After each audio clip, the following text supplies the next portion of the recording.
My peoples. Bam.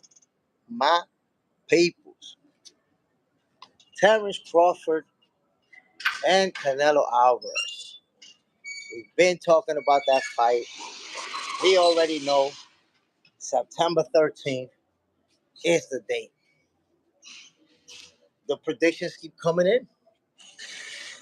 And it almost seems like it's split 50-50 because, you know, some say Crawford's going to do it. Some say Canelo's going to do it.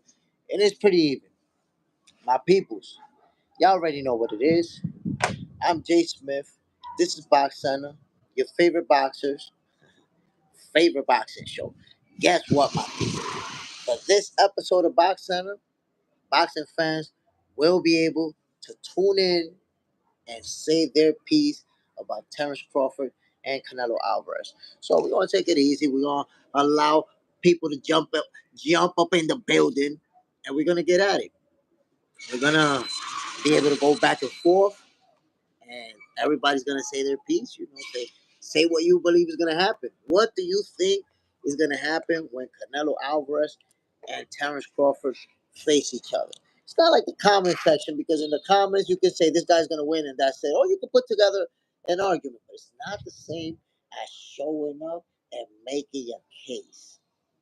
Say what you gotta say and have somebody respond to you and have somebody and you respond back. That's not the same as you just pop, throwing in a little message in the chat. So I'm trying to tell you, my people, like I said before, everybody knows it's no secret. I got Canelo Alvarez getting wazaza whooped by Terence Bud Crawford, my people. I'm just being honest, keeping it 100, um, getting in touch with a few of the folks who said that they wanted to chime in. You know, talking to somebody right now that can pretty much, oh, word, hold on, my people.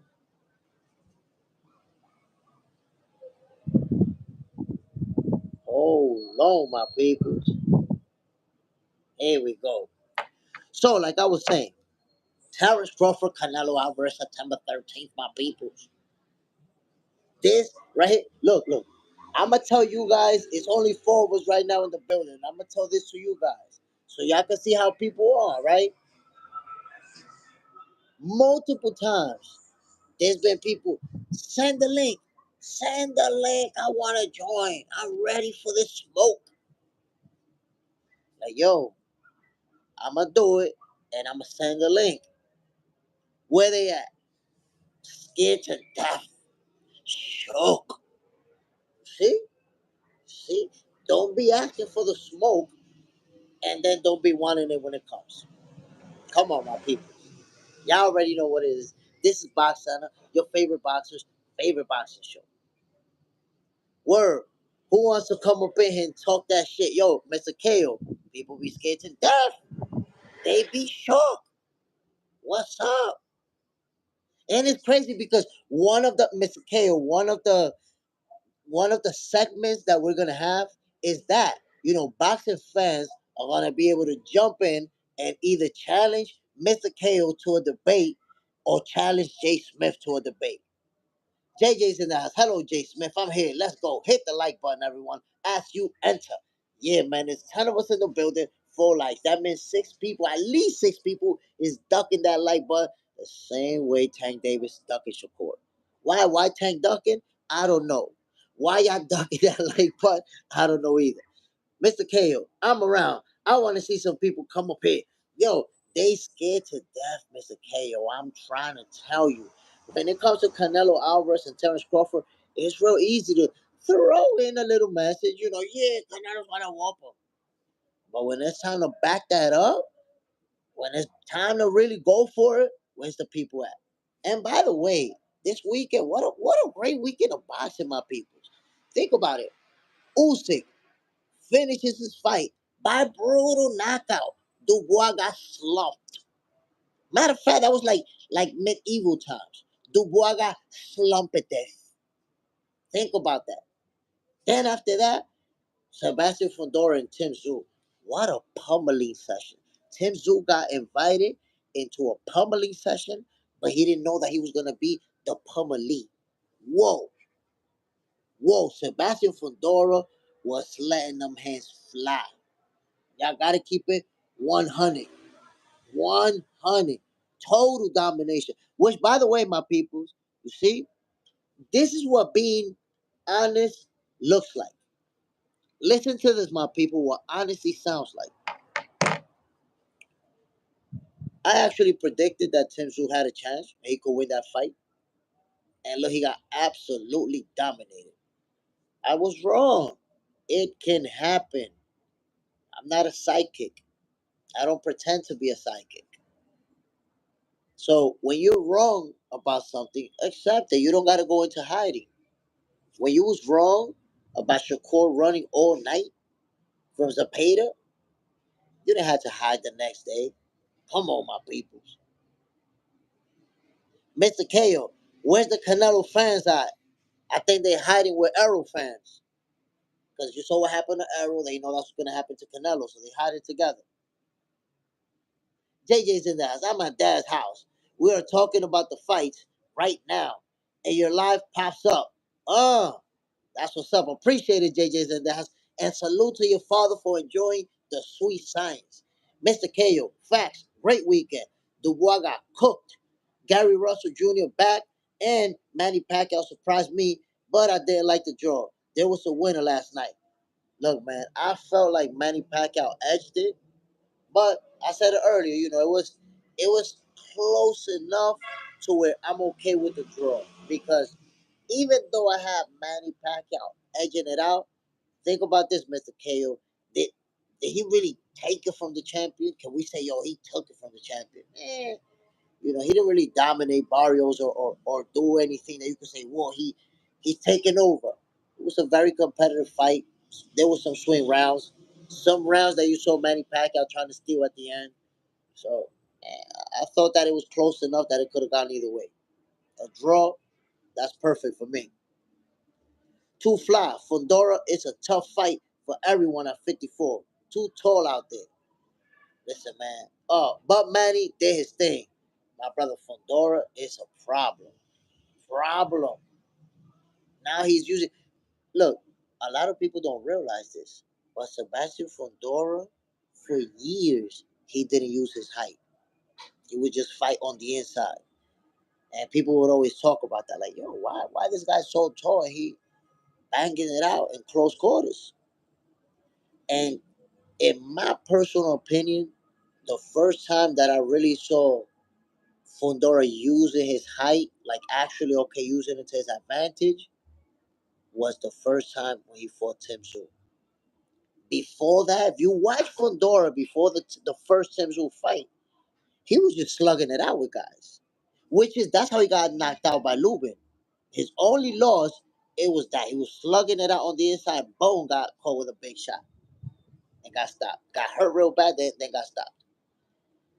Took some nasty punches.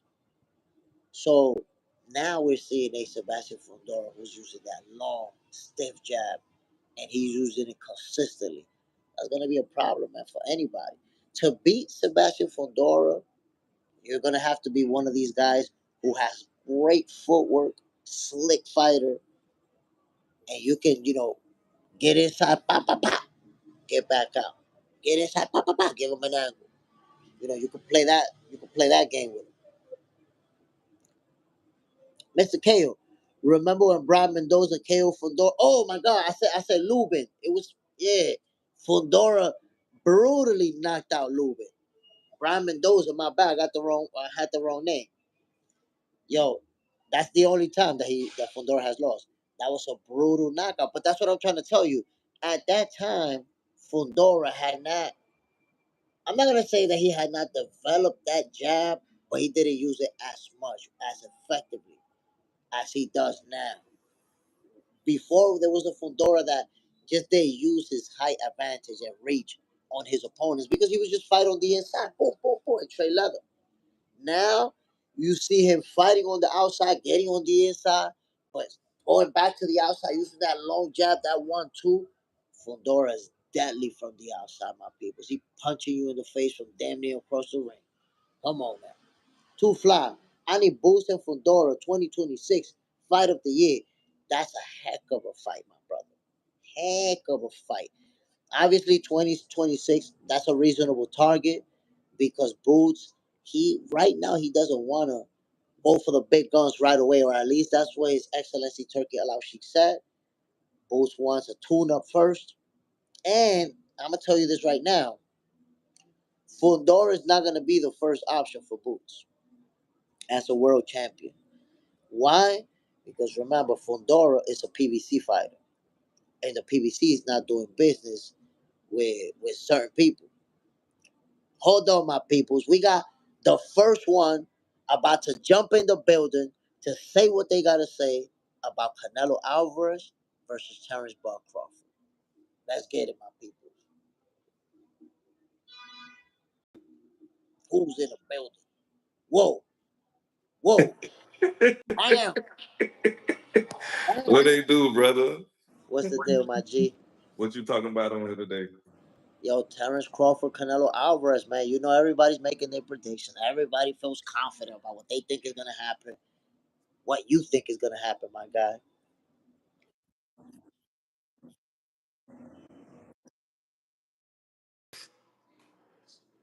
And I think that it can go the distance. I don't see Canelo stopping Bud at all, though. I can't see that.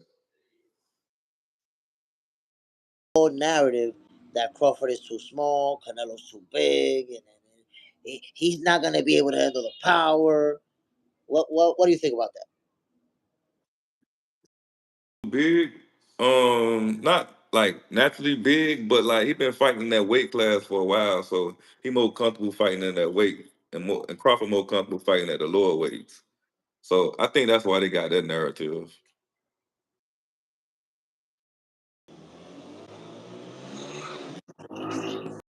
Weights, they be gonna get tired. You know what I'm talking about? 'Cause that's 12 rounds. That's going a lot of rounds with somebody that's already comfortable in that weight. You feel what I'm saying? That's the only thing. How you feel about that?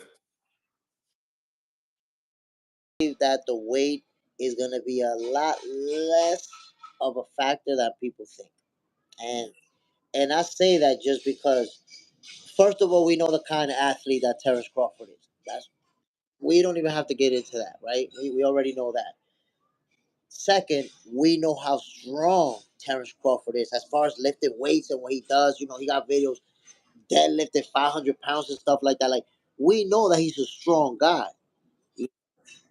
Man, Crawford is from Omaha, man. Them country dudes be strong as hell. They have Crawford got that country strength, bro. You know what I'm saying? The people talking like he weak. Like he's a guy who don't got power. Crawford's gonna have power. But also he's been walking around weighing 185 pounds for months.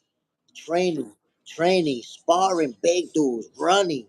So when he fights at 168, he's gonna actually have to cut down. Right now, he's in the process of cutting down to 168. So the narrative is out there as if he's walking around weighing 154.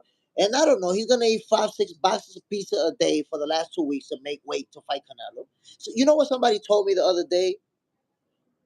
Somebody told me that Crawford might not even make the 168. That he might show up at 165 or 164.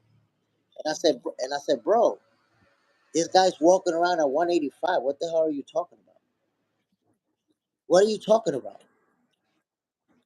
So the point is that people have this perception in their mind that he fought at 154. He's probably walking around at 154, and this guy's a jack 180 something right now.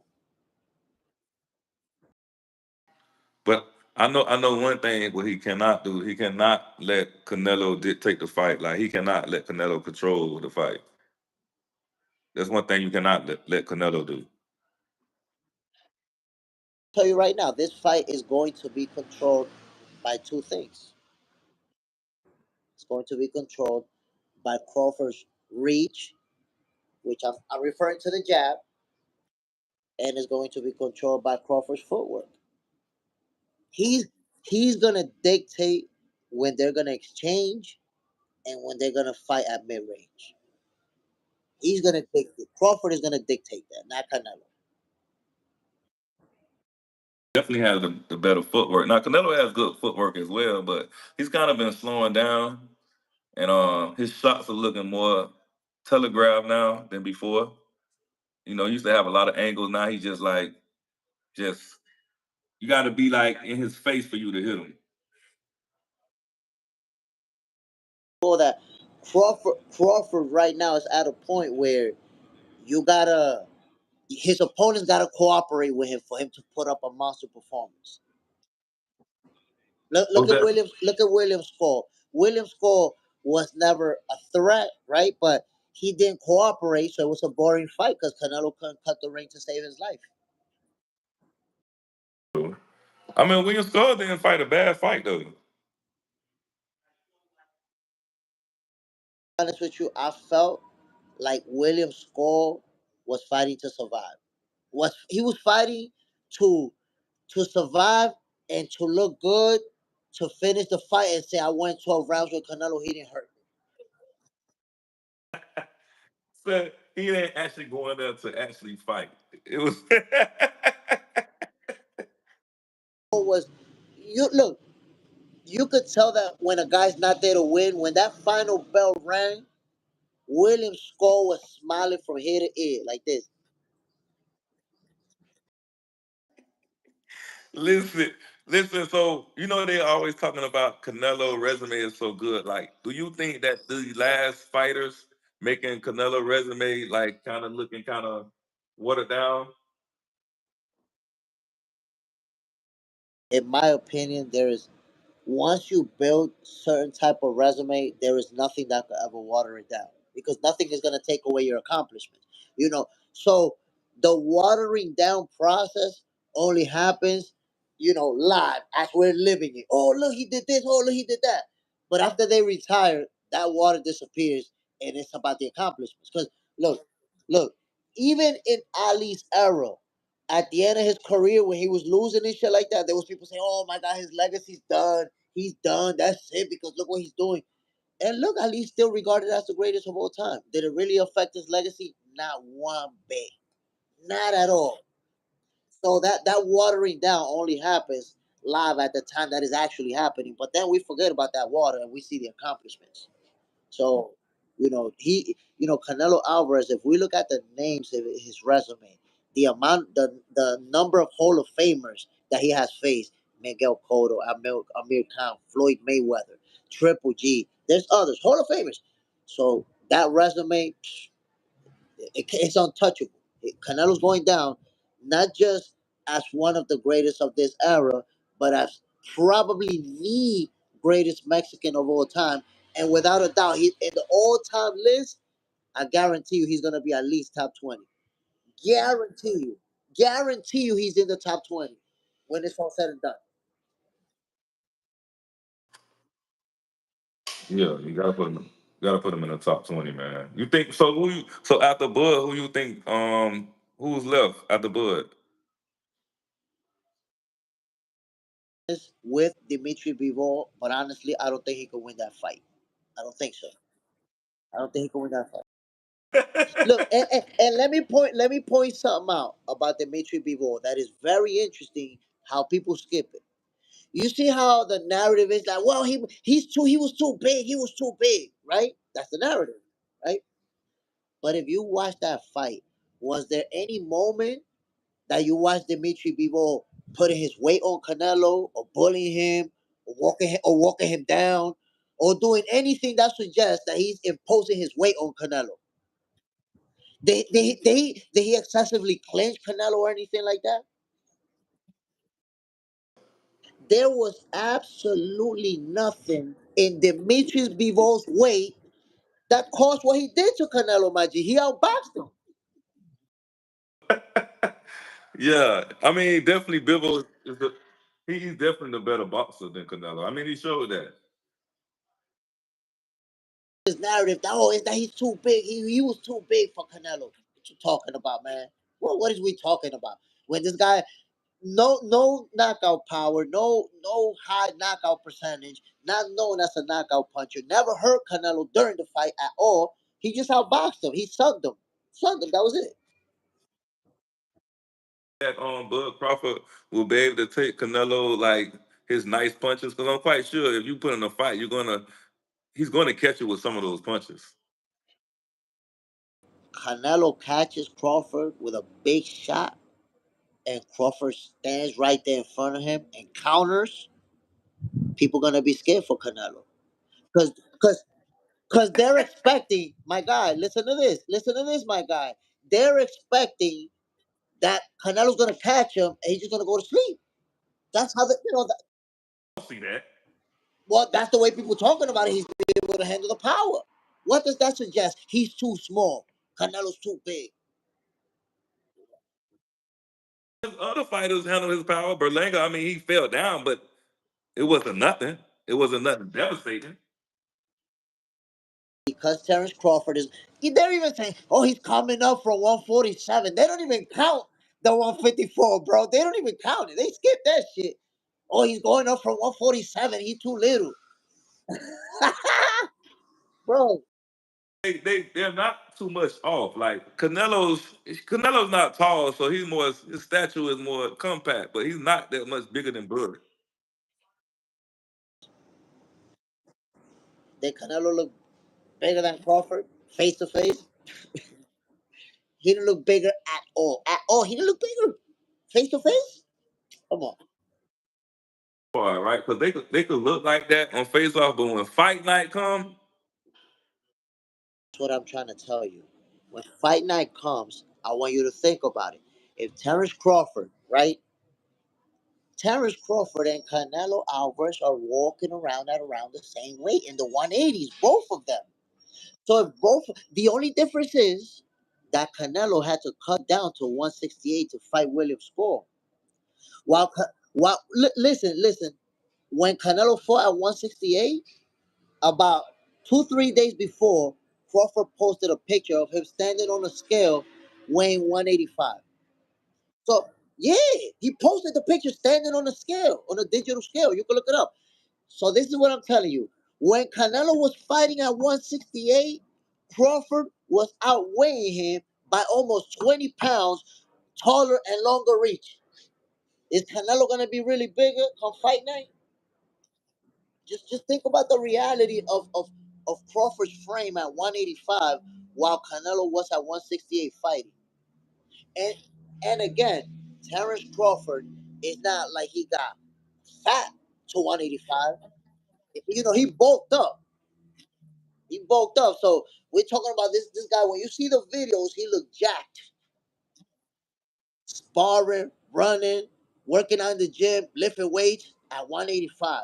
So you telling me he's gonna just cut down to 168, just like Canelo's gonna cut down to 168, but he's gonna be super little and Canelo's gonna be big? I don't see that. It's definitely going to be a great fight. I don't think it's going to be a snooze fest.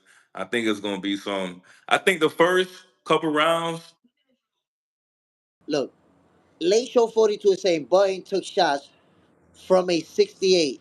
Meanwhile, Terence Crawford is out there sparring with light heavyweights. You see what I'm saying? People make this narrative of what they want to believe. They don't really know how this man is training out there, baby. Canelo's not. Yo, I promise you, bro. There is not gonna be at no point in this fight a moment where Canelo's bullying Crawford. No moment that's gonna happen. I promise you. There ain't gonna be no bullying like they think. Like a rough time with technical fighters. Now he's fighting a technical puncher, so it's going to be a different ball game. So when he fought Mayweather was more technical, but Mayweather didn't have that power in his shots anymore. But Crawford still got that power, so it's going to be a long night for Canelo. I feel. Yesterday, yes, Canelo lost twice, but he lost to Dimitri Bivol and he lost to Floyd Mayweather. That was more of a schooling. They schooled them. Crawford is gonna put the Swiss, the Drake, and the Apple Beats, bro. It's gonna be a beating. I'm trying to tell you. I'm telling you the truth. You think I'm playing with you, bro? You saying that the Mexican fans are going to be crying tonight of the A lifetime,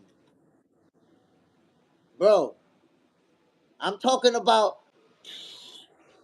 yo. I'm talking about. You know how when you searching for beats and you find you know when you searching for beats and you find Dre type beats, Swiss type beats. Yo, he's about to give Canelo the Errol type beats. Oh yeah, I think the first 3 or 4 rounds gonna be tough. Then I think Bud just gonna to start dominating. That's how I feel, man. Drop 60. Bud is gonna drop 16 bars on him, put him all type of hands. The Mexican fans, if that happened, they're gonna lose. They man, it's gonna be a crazy night.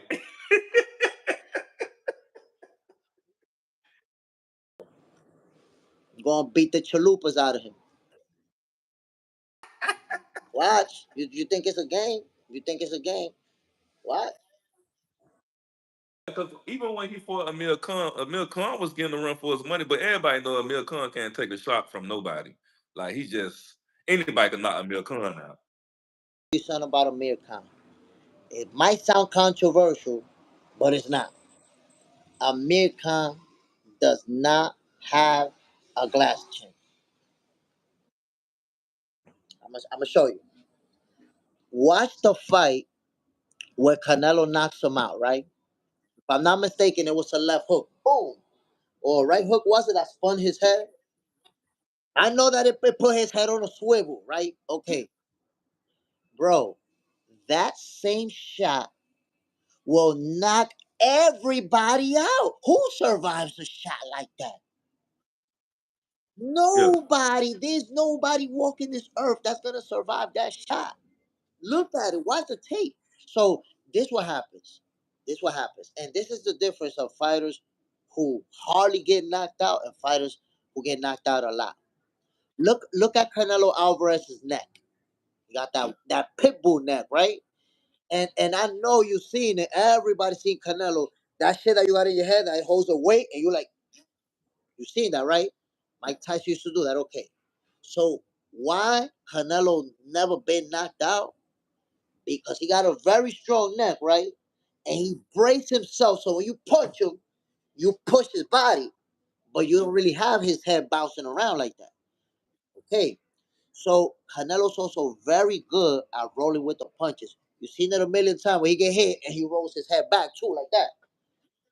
So he's not eating the punch flush, right? Now, what's the punch that's gonna, cut your electricity off and put you to sleep? That punch that when it hits you is gonna twist your head either way in any direction. You know why?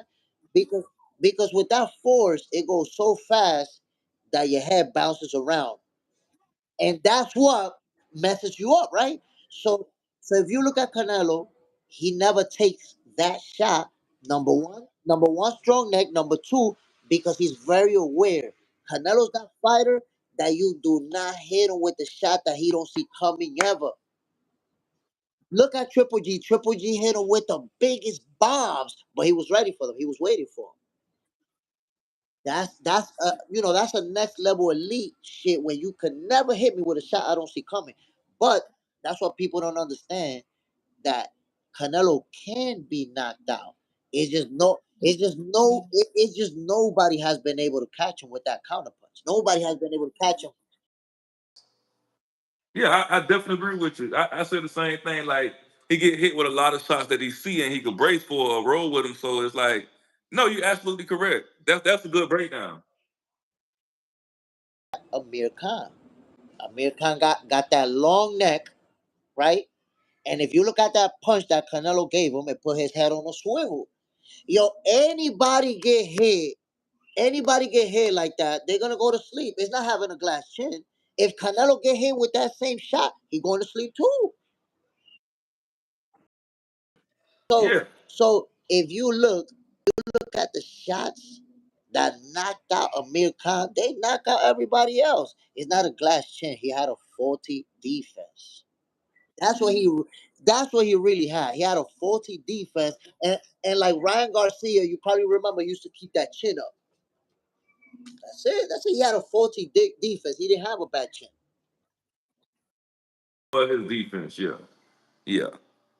Man, it's gonna be a good fight, man. I'm definitely ready for this fight because I got a lot of Mexican fans that be on my ass, bro. I'm not gonna lie. I'm gonna tell you in 60 seconds how this fight plays out. 60 seconds. Matter of fact, look, let me get my timer. I'm gonna I'm gonna get my timer. In 60 seconds, I'm gonna tell you how the fight plays out. Watch. That's all it takes. Watch this. Look at the time. I don't even need 60 seconds. 59 is good for me. Watch this. Terence Crawford versus Canelo Alvarez. The first 3 rounds is going to be dictated by Terence Crawford's reach advantage. He's going to win those 3 rounds because Canelo is going to be looking to find his range. He's going to have to adapt. Remember, Crawford has a longer jab than Dimitri Bivol. He's going to be using. He's a student of the game.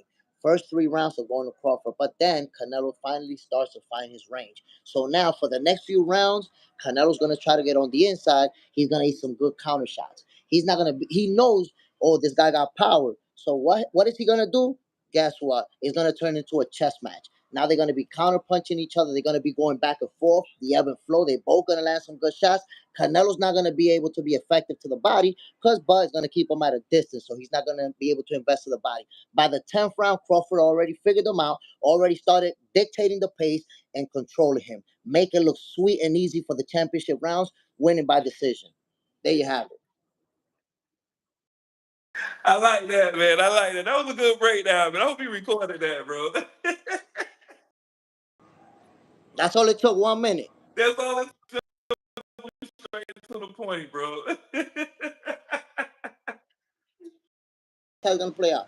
Canelo's gonna have, listen, just the same way, and I'm telling you, it's gonna play out that way because we know that Terence Crawford is a student of the game. I don't think anybody will dispute that. This guy's a student of the game. So we know he watched video of Floyd beating him. He watched video of B-Ball beating him. He's met up and hung out with Floyd. Was training with Dimitri B-Ball. The game plan, they already know what's the blueprint to beat Canelo. We've already seen it. I know the blueprint to beat Canelo. I just don't have the physical attributes to beat him. But I know what it. But I don't have the physical attributes. I know in that fight I'm going to sleep. But I know what it takes. No, most.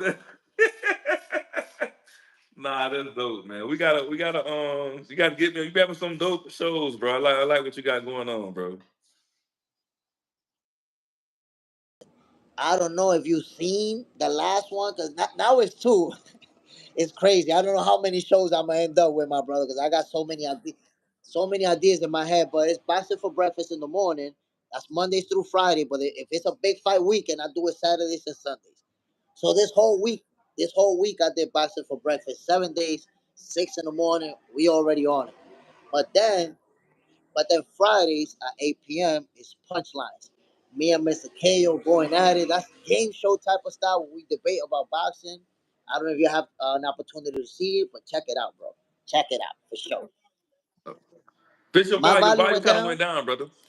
Hold on. Yeah. Let me know if I'm good now. No, I don't know if they can hear you. Can y'all My hear him? people, It let me kind know of if went. y'all can hear me. Ryan Frazier, boxing talk up north. Salute. JSmiff. Yo, Ryan Frazier, salute. Yeah. All right, brother. Brother. Be always that dude, bro. Can you hear me? Let me know if you can hear me. Can you hear me, my brother? Hold on, man. Let me see. And Bud don't fight like that. Ryan Frazier. Yes, I can hear you, bro. Oh, okay. It must have been his internet. Damn, Zeke. That was your internet that let us down, my G, my boy. My peoples. Let me know what y'all think. Yo, Ryan Frazier, what's the deal, my brother? Yo, everybody in the building, salute to Ryan Frazier Boxing Talk Up North. My brother from Canada, he know his boxing. And if you want to stay up to date with what's going up north, that's your boy right there, Ryan Frazier. Isidro Flores, why? Clifton Dennis, we hear you. Facts, I appreciate it. My boy Zeke over there, frozen. What's good? Ron Frazier, Boston Talk up north. I appreciate you, brother. No doubt, my G. I see you. I see you grinding. I see you working hard, my brother. Keep it up. You already know. You already know what we do. But again, my peoples, listen. The whole narrative about Canelo Alvarez, Terence Crawford, the size difference, we've seen them face to face. We've seen them right there. So why? Why? Oh, by the way, Ryan Frazier, anybody who wants to step in the building today and give their take on Bud versus Canelo can jump in. So let me know. I'll be happy to send you the link, my brother, and you can say your piece too. Um, Again, my peoples, like I said, the whole narrative about the size difference and how Canelo's so big and Crawford is so little, the fight is not gonna play out where size or weight is gonna be much of a factor because at the end of the day, it's gonna boil down to skills. Somebody, this fight is gonna go the distance, and somebody's gonna have to outbox somebody else. That's how it's really going down, my people. Isidro, Crawford is not Floyd or Bivol. Okay, what does that really mean? Crawford still has longer reach than Canelo, just like Bivol and just like Floyd. Crawford has better footwork than Canelo, just like Bivol and just like Floyd. Those are facts, my guy. I need you to understand that. When you say Crawford is not this and is not that, you're injecting your opinion in what you want to believe. So Isidro Flores, all I'm telling you, instead of injecting your opinion, let's also look at the facts. Bivol made it look easy against Canelo by using that long reach, by using that long jab. Guess what? Terence Crawford got a longer reach than Dimitri Bivol. So you're right, he's not Bivol. He got a longer reach. He's going to give Canelo more problems. Mr. KO, let me up in here. My brother hit the link. Mr. KO, you didn't hit the link. Nah, I don't see you nowhere. I don't see the link. Go get the money. Crawford gonna upset, ruin Mexican Independence Day. Come on, man. Come on, man. Somebody coming in the building to say what's good with Buck Crawford, Canelo Alvarez. Bam. Salute, my brother. Ain't nothing shooting like. How do we know when Crawford gets in there, he doesn't, he's not able to open up, similar to the way Charlo didn't really want to punch back because I guess when he got in there, it was more than what he could handle. How do we know that's not a possibility? Thing I want to say, my brother, I want to give you your credit and your flowers because you're making a real good talking point. And just by that alone, I know you don't just watch boxing, you actually analyze it. So salute to you for that one, my brother. That's a real good one. I'm gonna say this: Jamel Charlo, he fought that fight to survive. The moment he felt Canelo's power, he made the business decision that he was not gonna get knocked out. He was gonna go the distance. Right now, I'm gonna compare that loss to a different loss for a second, so you can rock with me. Think about the way David Morrell lost to David Benavidez. He went down on his shield, right? And he was putting hands on Benavidez too, landing big shots. Yeah. So he lost, but he showed us that he's cut from that cloth. We know David Morrell's cut from that cloth, my G. And I promise you, he's gonna be a world champion. I promise you. I don't know when. Like I him? don't know. He cut from. So what did we see from Jamal Charlo? In that division, he ain't cut from that cloth. He ain't fight to win. He ain't risk himself. He fought to survive. So now we know he not cut from that cloth in that division. We haven't seen Terence Crawford fight there, right? But thus, right? But thus far in his entire career, Crawford has been cut from that cloth. You agree, right? Has Charlo until 68. Now, when we look at Terence Crawford, the type of fighter that he is, I say that he's got more dog in him than Charlo.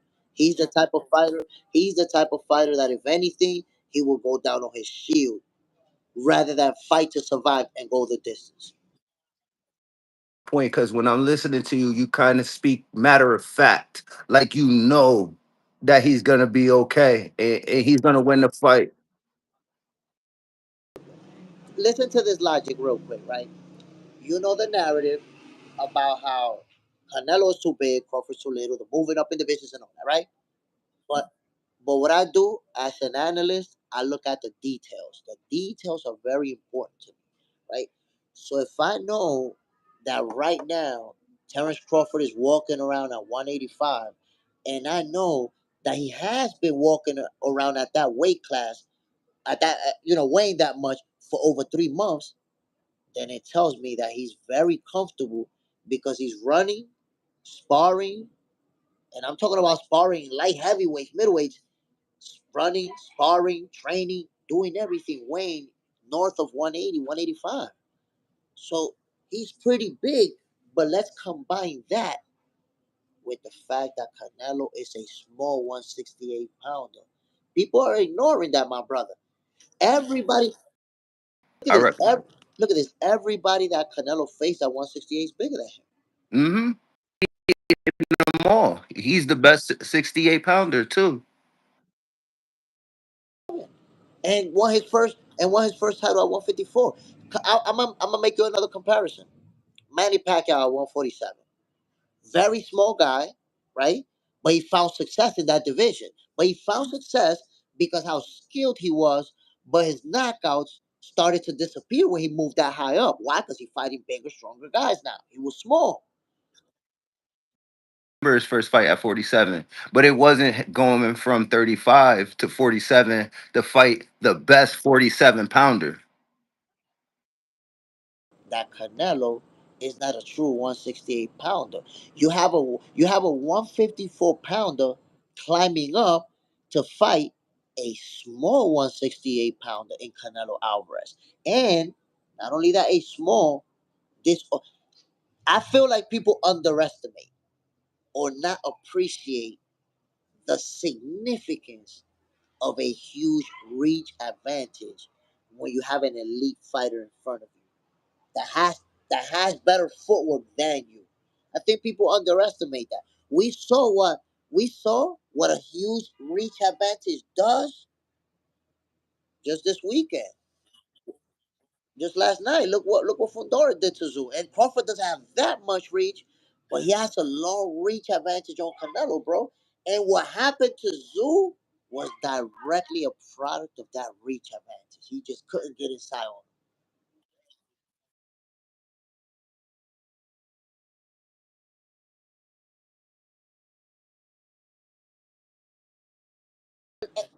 Look how easy. Why didn't he walk through B-ball? Taking into account, look, you see that right there is a flaw perception. And I'm gonna tell you why. You say that he's big, right? But watch this. Watch this. I'll ask you some simple questions. During that fight, was there any moment where Bivol put his weight on Canelo? Was there any moment where he was walking him down and bullying him? His back against the ropes, and he kept him there. Like he kept him there. Boxing him. He was outboxing him, giving him angles, and just he out. What I'm saying to you, my brother, is that the narrative that he's too big is flawed because Bivol, number one, is not a power puncher, has a low knockout percentage. He's not known for being a hard hitter. Never hurt Canelo at any point in that time. He outboxed him, so the size is irrelevant. How big the 175 is irrelevant. Power was never a factor in that fight. Canelo came Canelo face after that fight, it looked like he just came out of a spa. He didn't come out of that fight lumped up, broken mouth, knots in the nah. Came out of there okay.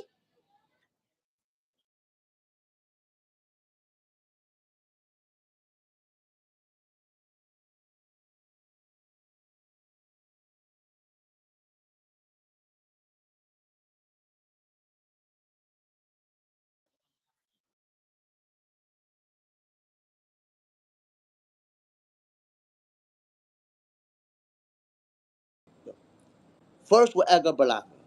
My brother, I've been telling people, and I'm sorry to say this because I don't mean this in a disrespectful way, right? Berlanga's a hype job, my brother. He's the pure definition of a hype job.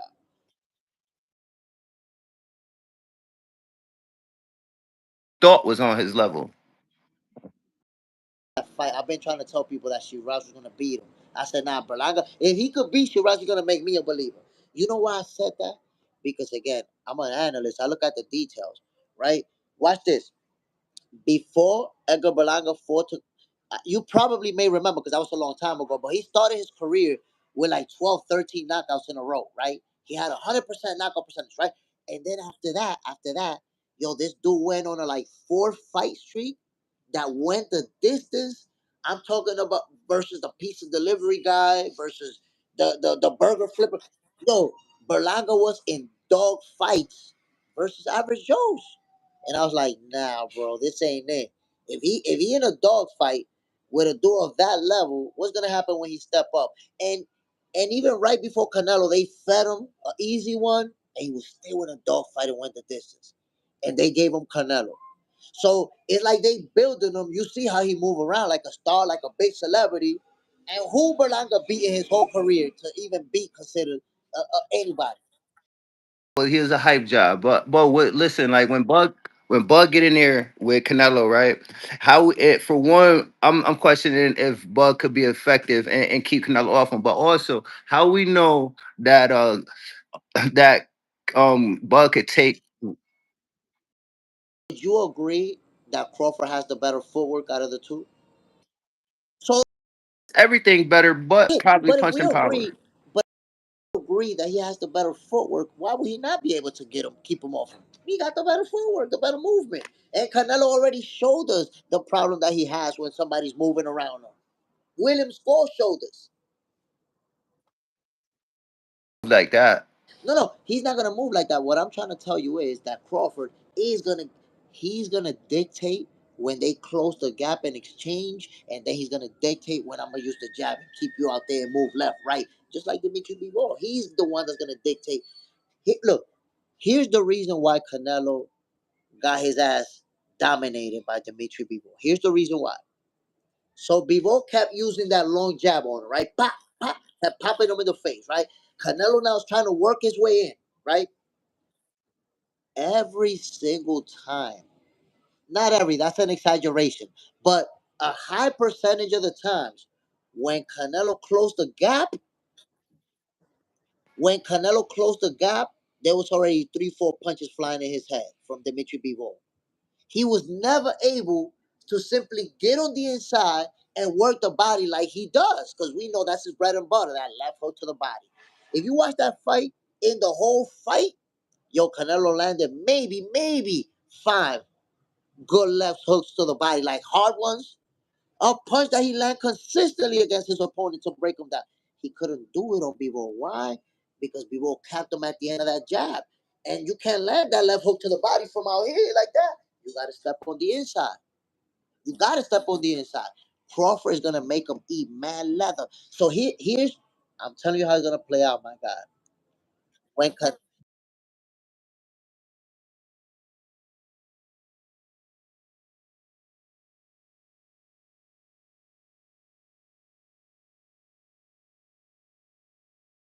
with Errol, he was in and out. With Errol, he was using the forward, making Errol chase him. Matter of fact, the first knockdown of Errol Spence, he set a trap, brought him to the corner, boom, counter uppercut. So he beat Errol walking backwards and going forward. Both ways, he actually dropped him, going back and going forward. Crawford has that ability. And then you talking about somebody who's gonna do southpaw, go orthodox at any given moment during the fight with the same level of skills from both sides. I think that there's too many of Crawford's attributes. It's dangerous for Canelo, but there's more questions on the Crawford side, I believe, than it is for Canelo. And how Bud is going to react to that power. Because regardless if you think he's going to stay away, he got to get hit. You ain't going to swim without getting wet. He's not that young where he's going to fight like Laura. He like, I don't think he's going to like Laura. He's gonna get hit. It's a fight. But what happens? when Canelo catches Crawford with a real good shot, he's standing right in front of him, counters him with another good shot. Trouble. If that when that we're gonna get a lot of questions answered when we see that. Oh, because you're gonna eat a shot, and then you're gonna find out, oh shit, he's still right there in front of him. You're gonna, I promise you, my boy, you're gonna find out. Get those questions answered, I'm gonna know what time it is because it's just crazy. You know what I mean? You coming up them two divisions. Canelo the baddest man at 68. You realize that that's been done before, right?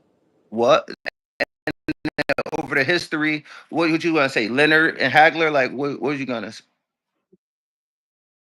So I think there's somebody else too, but my point is that it's been done. Rand did it too. Durant did it too. Yeah, Durant did it when he fought Sugar Ray. Durant did. So there's been a few people that did, and look, Durant did it versus an all-time great, my brother. He was the underdog when he did it. And I promise you, as great as Canelo is, he'll never be looked at in the level of Sugar Ray Leonard. I think we both know that. No, Got him up there. I don't he'll got him never up be there. up there. So man overcame one of the greatest of all time. In every single all-time great list that you ever find, that's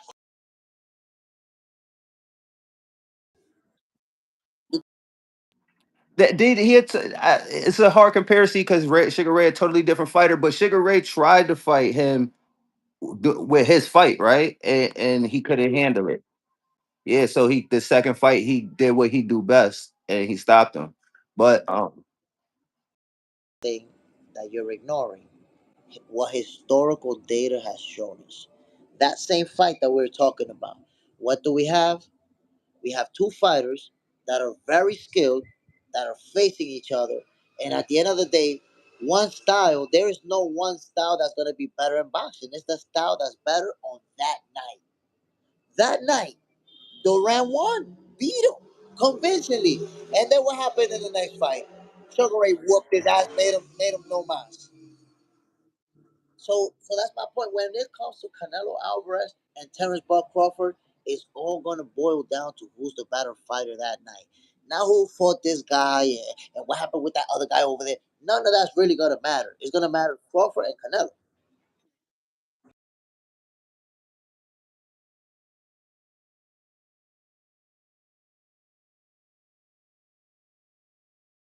Canelo.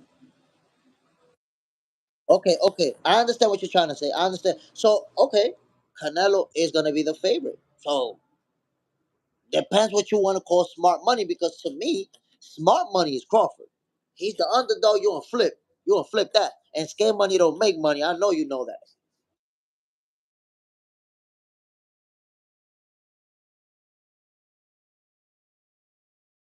like, and Crawford may make history, but son is telling me like it's just not gonna happen. Like if my life was on the line, I'm picking Canelo, but I'm rooting for Crawford. I'm glad you rooted for Crawford. You're not gonna get your feelings hurt, but your pockets might hurt a little bit. You know, besides this one, Yeah, for sure. So very, very important. Your Brian Norman Jr. versus Devin Haney. What do you got winning that fight? I got I got Devin winning that fight. Long as see, all right, looking at Tim Zoo this weekend, it made me understand that when you take a beating the way Devin did or the way that Zoo did, that these fighters don't always rebound. So because we haven't seen enough of Devin since that beating, I'm worried if he's could still be the same fighter that he was. If we get the Devin that I know he can be, I think he beats Norman. Who you got? I could tell you why and break it down, but I'm just picking Devin. Why? Because Norman has I haven't seen him fight anybody slick, but I think damn he fought one dude and it went the distance. But his last when he got this hype, he's fought like he knocked like three or four dudes out in a row, and they're all come forward. They're right there to be hit. The Japanese dude was actually too aggressive to be the smaller man. The fight before that, that guy didn't really have the. He wasn't on that level. He was able to get rid of him fast. And when he fought, was it Roca? No, it wasn't Roca. It was Stantillion. Again, people that stand there and they're willing to fight with him. And Devin is totally different. I don't think he has enough experience fighting a slick black boxer.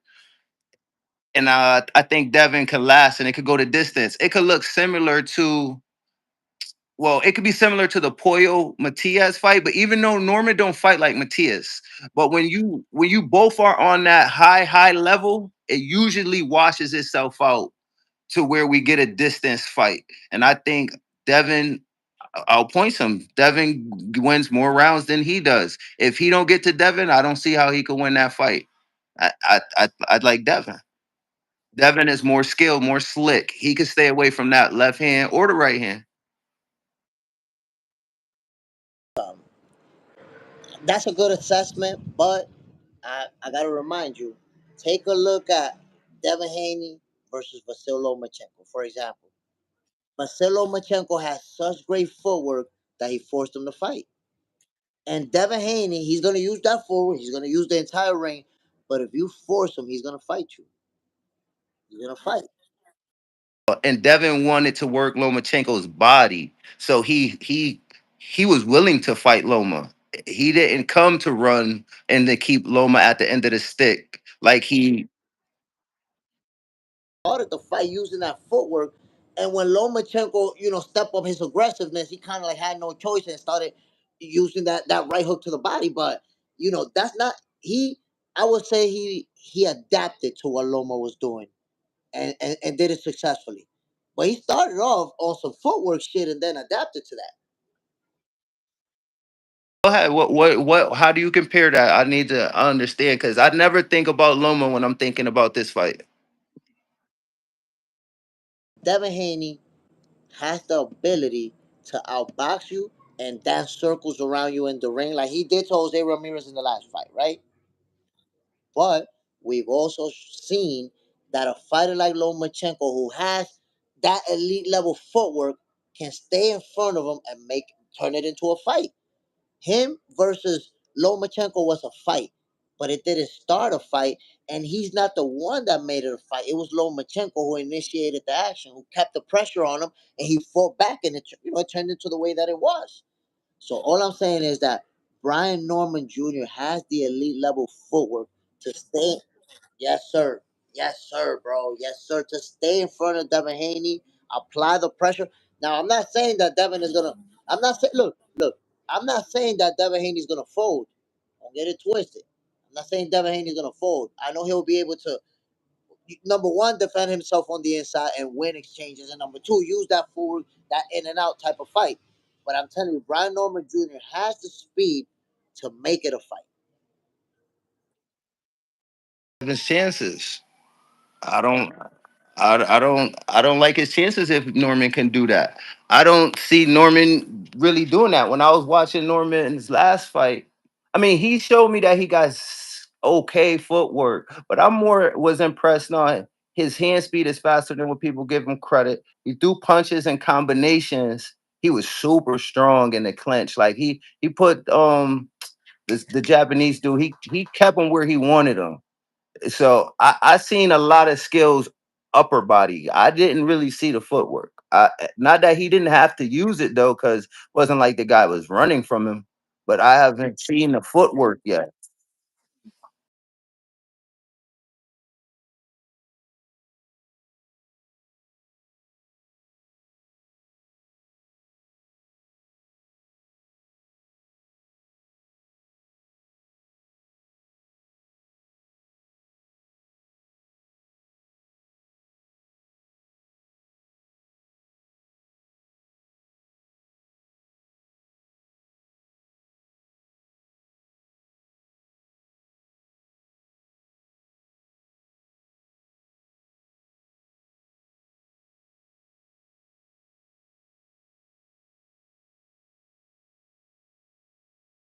Want to give him a right hand, for example, you got to now punch this way.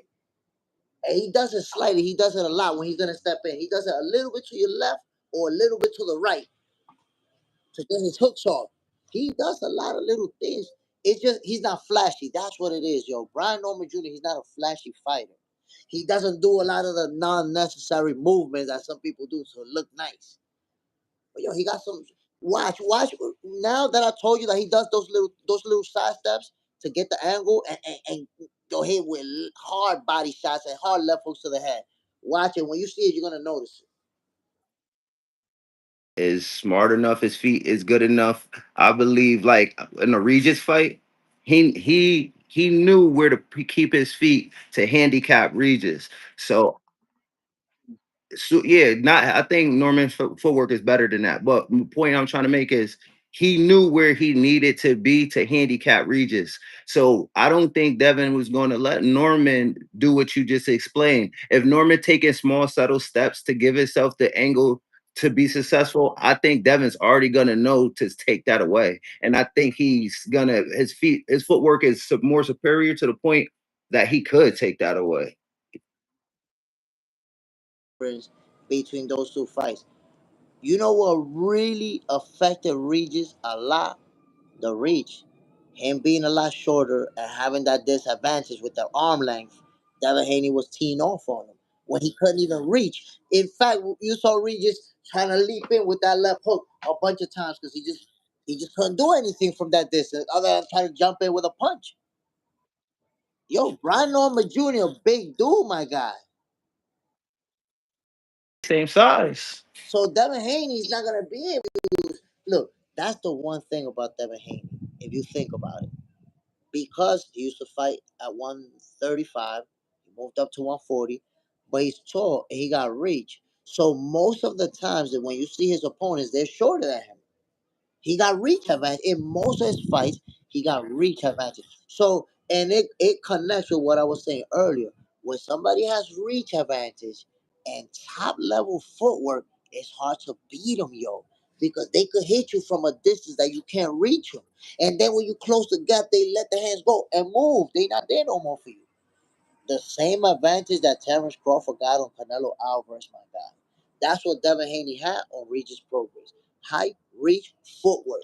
Yo, those three ingredients, when you got it on somebody, bro, it's hard to overcome. If you look at historically, so you can see put together a lot of matchups, and you're gonna see.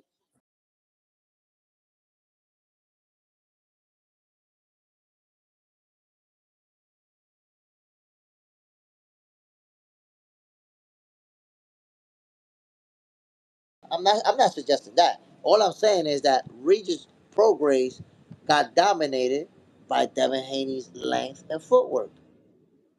That's it. That's that he got completely. He could not find a way to get inside of his own punching range without eating four, five, six punches. I think your internet is down. My internet might be down. You can't hear me? Yeah, no, I was just reading a comment. Somebody said that's nonsense. Canelo gonna tax that ass. The Mexican G said that. I was just reading that. He must be talking about Canelo whooping on Crawford. But as far as Devin and him, that's gonna be a good fight. I can't wait for that fight. I just feel like Devin, we gotta know if he's willing to take a punch. Now, do you think the Devin we just seen in New York, the one that I don't think anybody liked that style of fight, but I don't really care if he fights like that. He just needs to maybe after you take him for a walk and you sit down, he got to punch more. I feel like that style is nothing wrong with it. If he just punch a little bit more, you think that's running? You don't think like how do you feel about fighting like that?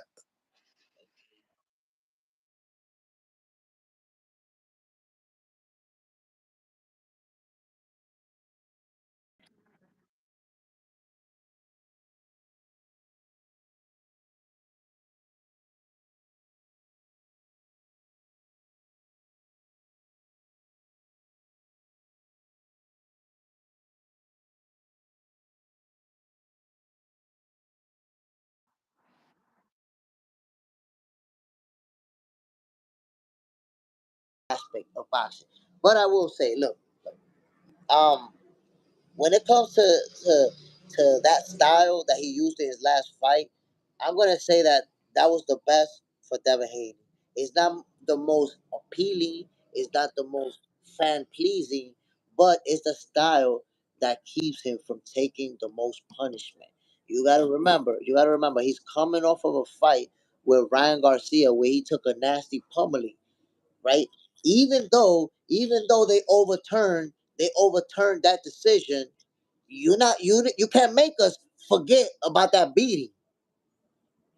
Nobody's gonna forget. If you watched it, that shit is very clear in your memory. The Dre, the Swiss, and the Applebee's. We saw it. But listen. He took that type of beating in that fight, and we know, brain damage and what it could cause, and in the future and all that stuff. Why not fight the way that he fought his last fight and not take any punishment?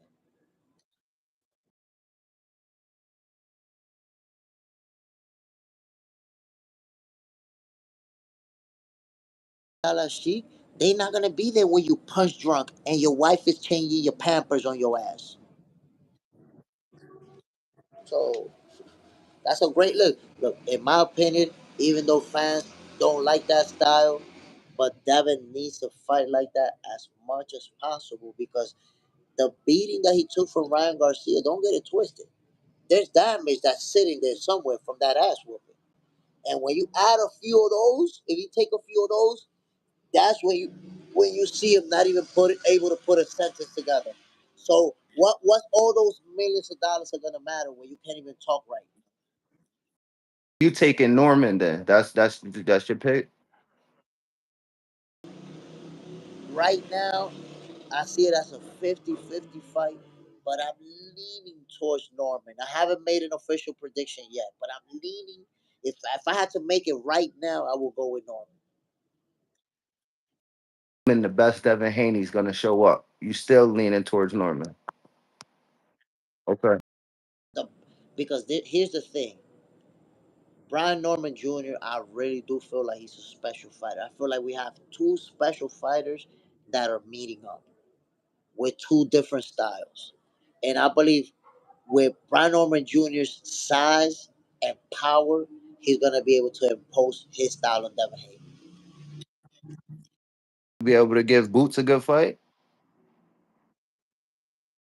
I'm going to put it to you like this. Brian Norman Jr., right now, he's the guy in the welterweight division. He's running that division right now. The moment Boots left, he's running the division. It's his. He's the guy.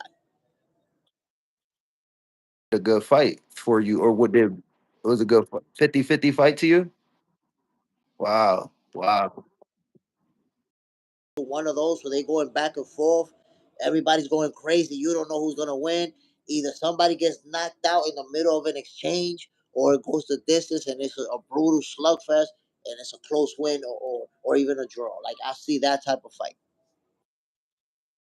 See that kind of fight. I didn't really know.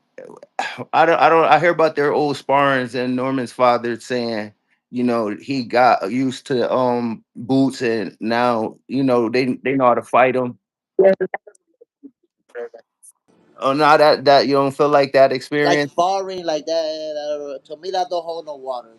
Something that happened in sparring years ago, that's irrelevant to me. They both developed as fighters since then. So is what other people feel like. You don't think like he at 54, you don't think he could beat all the champions? You do? hey, I think Boots and Brian Norman Jr. are both special fighters. So I think that fight is 50-50, could have gone either way. And I think, like I said, Boots is a special fighter. So I see him beating all of the world champions. Of Norman, if you feel like Boots could do all that and you still make that a 50-50 fight, that speaks to how you feel about Junior. I don't feel that way. Fighter. I'm going to put it to you like this. I see Boots and Shakur Stevenson like this. The only difference is that Shakur Stevenson is more advanced in his career, so he has more accomplishments than Boots. That's why he's gonna eventually be the face of boxing. Remember I told you. Shakur Stevenson is going to be the face of boxing. But if Boots would have been the guy who was ahead of the accomplishments, he would had the potential to also become the face of boxing. He's going to be. See nobody beating Shakur. I don't see none of them beating Shakur. They fight in two divisions, so they'll never face each other. But Each other. I'm just saying, like, if you look Shakur in 35 or 40, there's only a few dangerous fights, really, without much of a problem. But but I don't see nobody beating Boots either. The only fighter that I saw it closer that I'm telling you at the welterweight division is Brian Norman Jr. Because I think that he's special too. Virgil and Fandora, they like that look like trouble. He's beating them. Mm, mm. Just like Shakur beating everybody, Boots beating everybody. The only person that's gonna put belt to ass to Boots is Crawford. Nobody else. Taking tune-ups, and he got offered to go and fight whoever. He had to pick of the litter basically, and he chose to adapt. Like, all right, put it like this: Crawford, he don't have no respect for 68, or even Devin got no respect for 47. They want champions immediately. Boots is saying, I don't want that. I want a warm-up fight, and then I'll take my title shot. What you think about that? Like, why is he doing that? And I feel like he's respecting the sport. I feel like Devin going straight to Norman, he's not respecting the sport, and he came off ass whooping. So why is Boots doing things like he's doing them? What's up with that?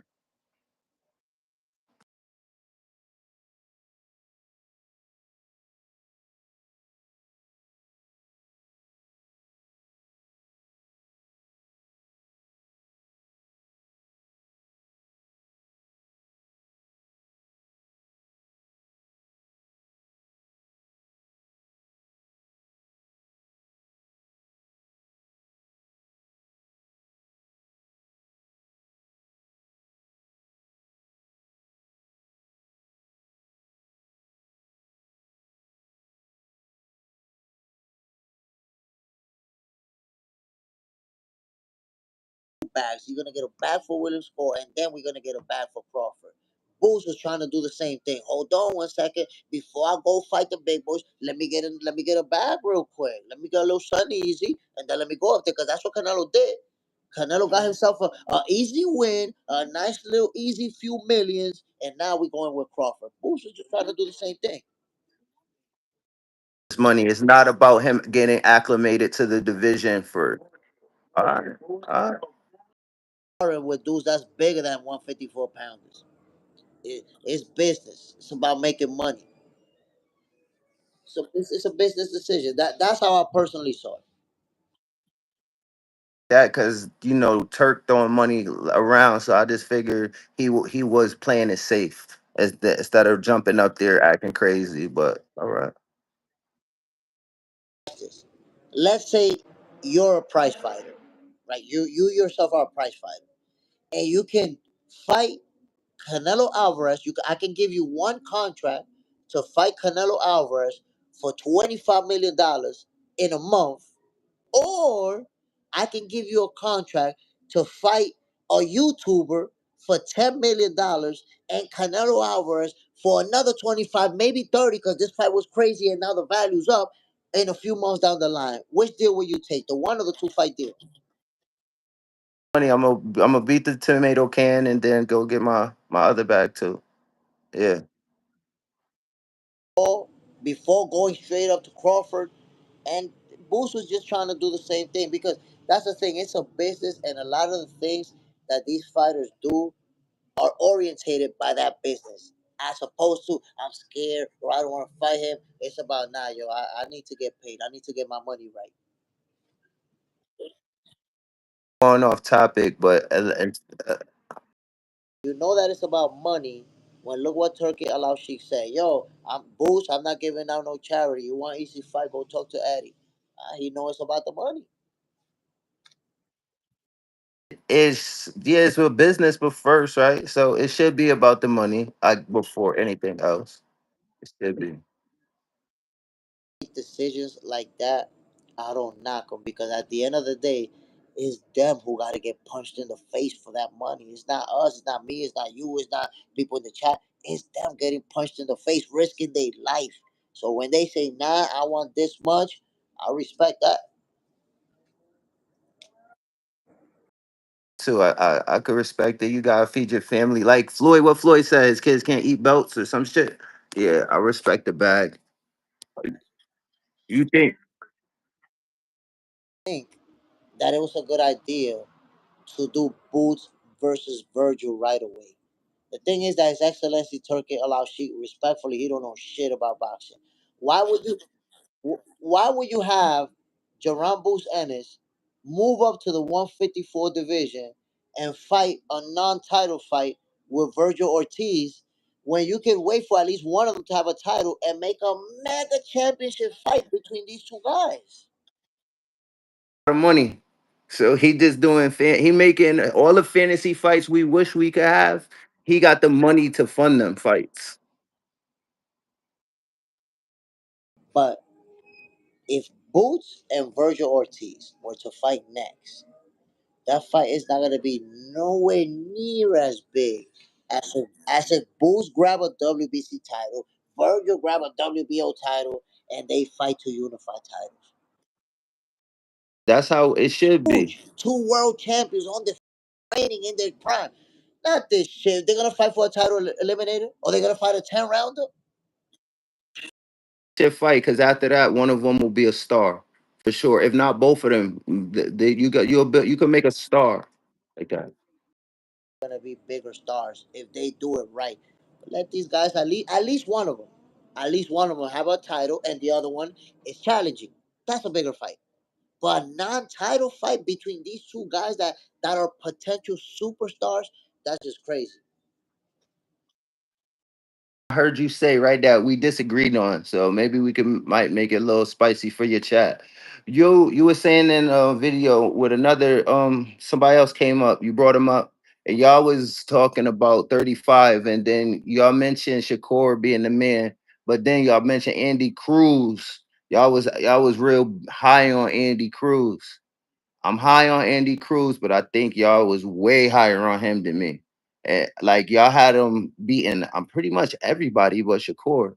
Now I don't see how you could put Andy Cruz up there yet, and he hasn't answered no questions. We haven't seen him in any compromising fights to see what he really got.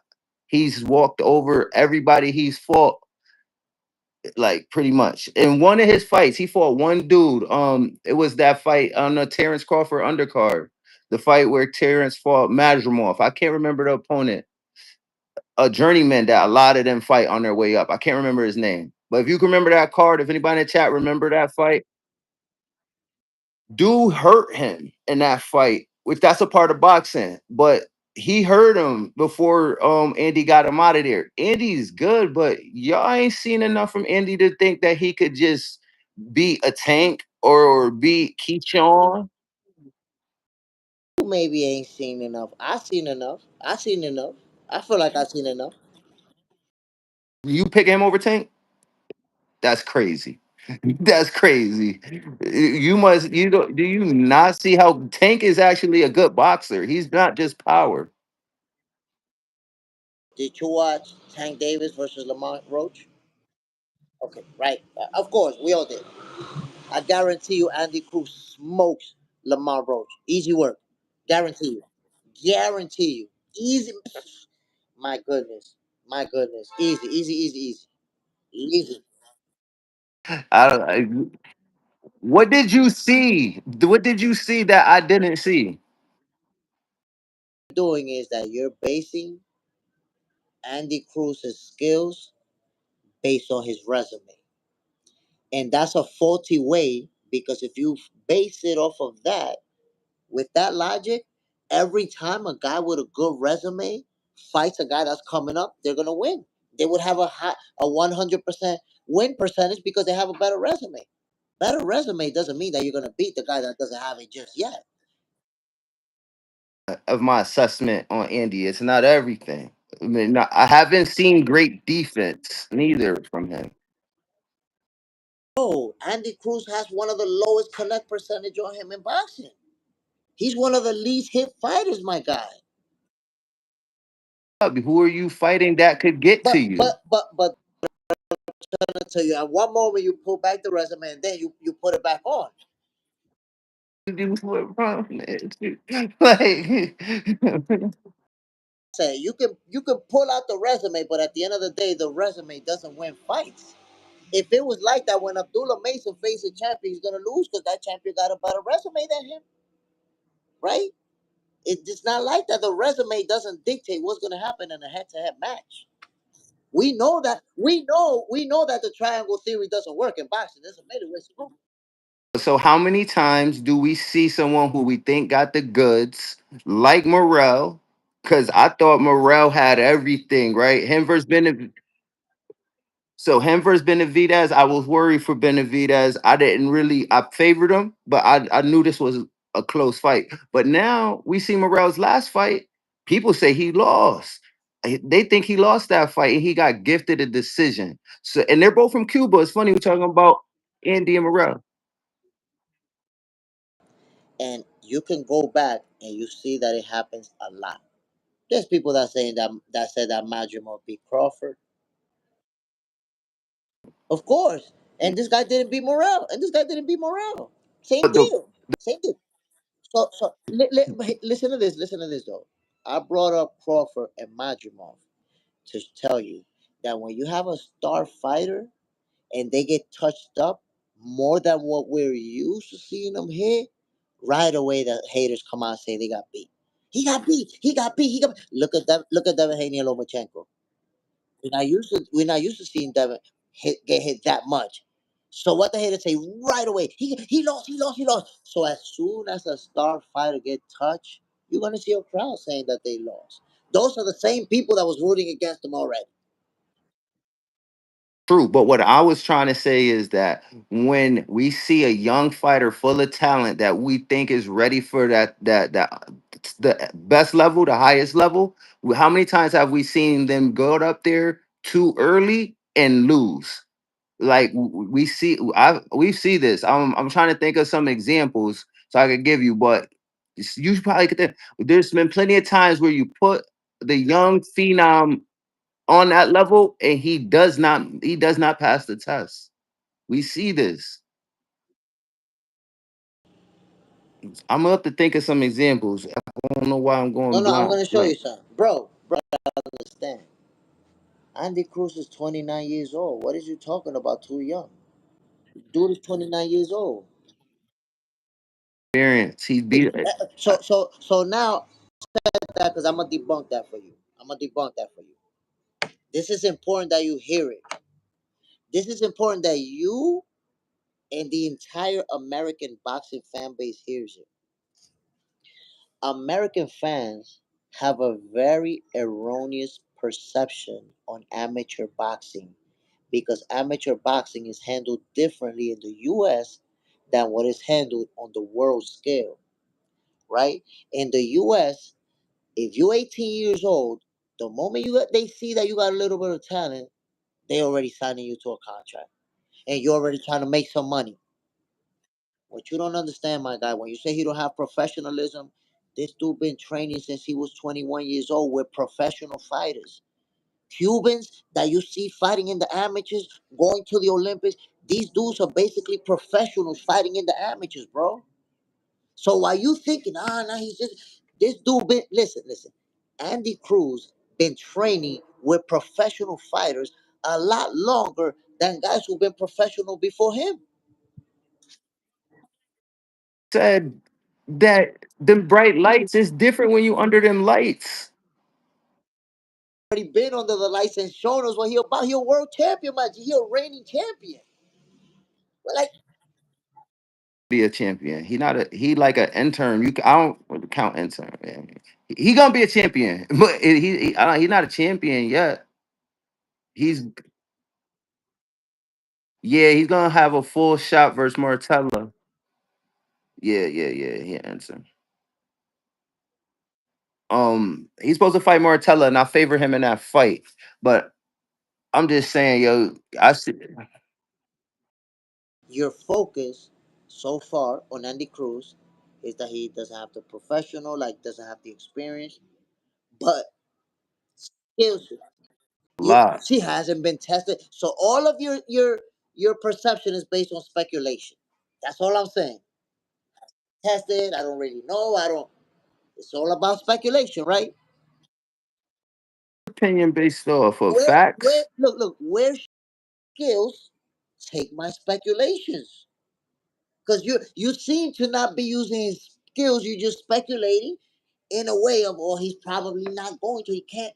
But how about his skills? Let's put the skills into the equation because there's a reason why he whooped Keyshawn Davis 4 times in the amateurs. There's a reason for that. And he never lost to Keyshawn Davis. Scoring system is totally different. The power ain't the same, and the amateurs, the scoring, what's the you gonna throw as many punches as you can in what 3 rounds? Like it's totally different. It's not the same. It's not the same. Keyshawn beats him in the pro. Keyshawn, and all that. But let's talk about skills. Tell me about Andy Cruz's skills. Not about he didn't fight this and he didn't do that, because everything you're saying about Andy Cruz, you could just say it about Abdullah Mason too. Some things about him too. Like, come on, my dude. Yup. But is there question marks? Yup. When he fought the clubhouse fighter, and that dude was able to catch him early twice. And see, this is why it matters that you need that experience, because without that experience, Where is it that you're going into the? Let me show you where you're going into the wrong place, my guy. Abdullah Mason got clipped like that at 20 years old. I just told you, Andy Cruz is 29. It's a kid and a grown man that's been competing at the world stage. This guy won multiple Olympic gold medals in a row, and you're talking about the lights? You talking about the lights? You know that this guy's been all over the world fighting in the biggest stages? There ain't no big lights for guys like that, bro. Olympian gold medalists, they've been in the biggest stages on the world scale. Not in the US scale, not in the UK scale, in the world scale, my G. You fighting for a gold medal? Ain't nobody messing.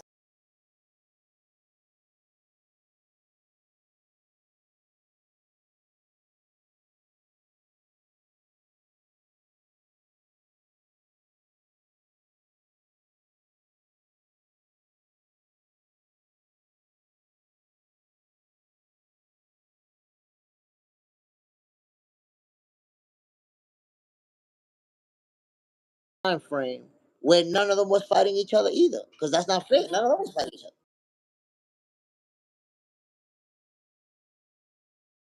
a lot of the older guys moved up.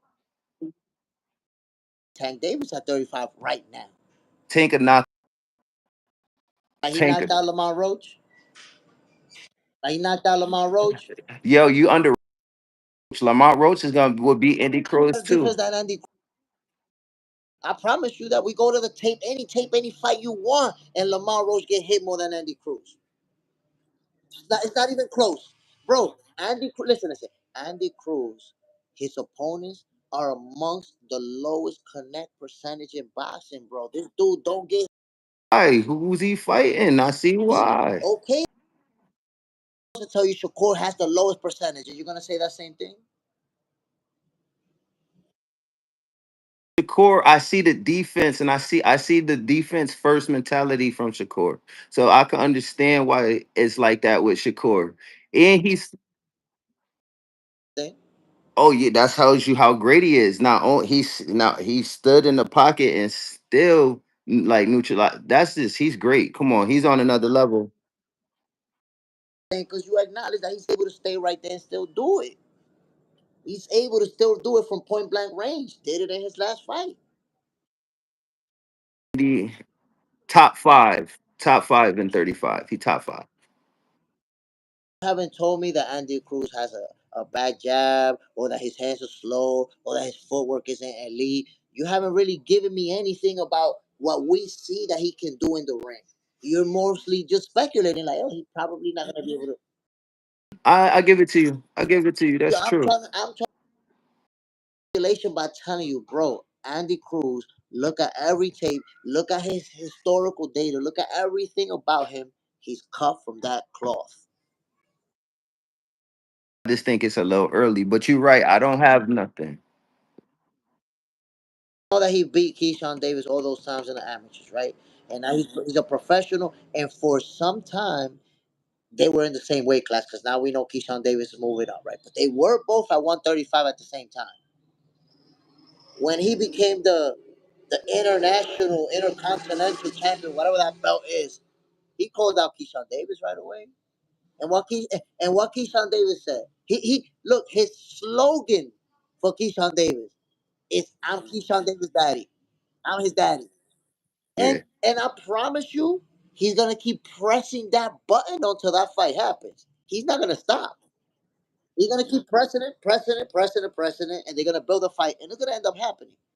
And Down because the longer he wait, the worse it's gonna be. But right now, I think he would have beat him. I think he would. I would like to see Andy fight Martella or De Los Santos but the Keyshawn thing, he would have beat him because he didn't want to fight him. because he beat you so many times. So he got to have that doubt. Sean Davis said out of his own mouth that he'll fight him, but that Andy Cruz gotta get like a big fight to build himself up to be buzzing to. But that's a way that you delay a fight from happening. Like, nah, he didn't beat the right guy yet. You could set the bar on who he got to beat to fight you. I think he was ducking, but it's almost like a little way to duck, a little way to prolong it. I got you. I got you. I'm not gonna call it that either. I know he's not gonna duck him when the time comes. He's gonna fight. Like if this guy become a mandatory, he's not gonna vacate a title and just give it to him. We're gonna fight, But you're gonna have to earn that. I'm not just gonna fight you. That's what Keyshawn Davis is at. De Los Santos, if they would have fought. Oh, you don't think De Los Santos is like dangerous, like the one? And I'm Dominican, and he's Dominican. So there's that love. Like, damn, that's my guy from Dominican Republic. But I don't. I think he is explosive. He got speed, got power with both hands. I see his attributes, but Keyshawn Davis has more technical assets on the inside than he does. He's a guy that when he gets on the inside, he's gonna go boom, boom, boom, boom, just let them fly. Keyshawn Davis gonna be like boom, boom, boom, boom, boom. Keyshawn Davis gonna give you something else. So I feel like even though people don't see it, if they would have thought they were going to see it on that night, there is a nice gap in skill where we were going to see it.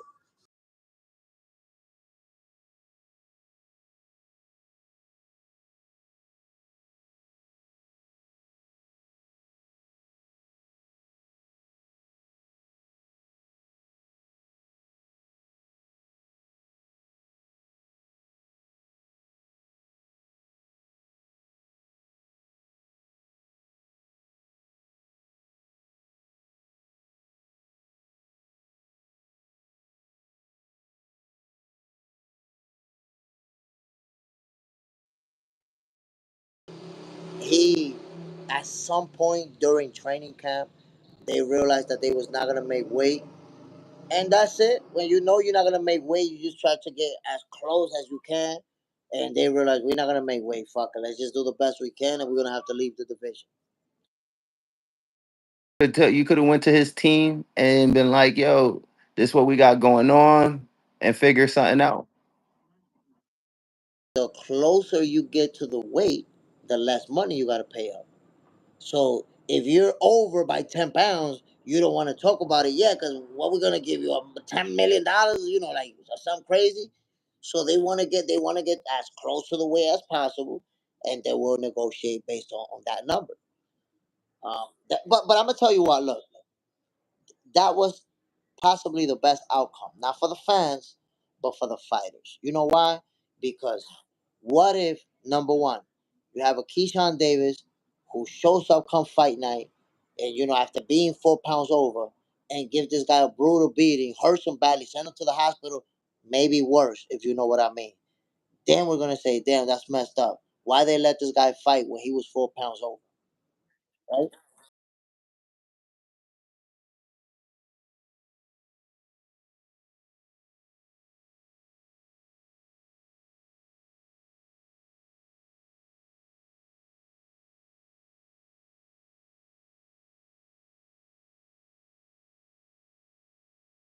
Any fighter, and I was just saying it because we were talking about Tim Tszyu, if it was a doctor who pulled the plug or if it was him that told the doctor he didn't want to keep fighting.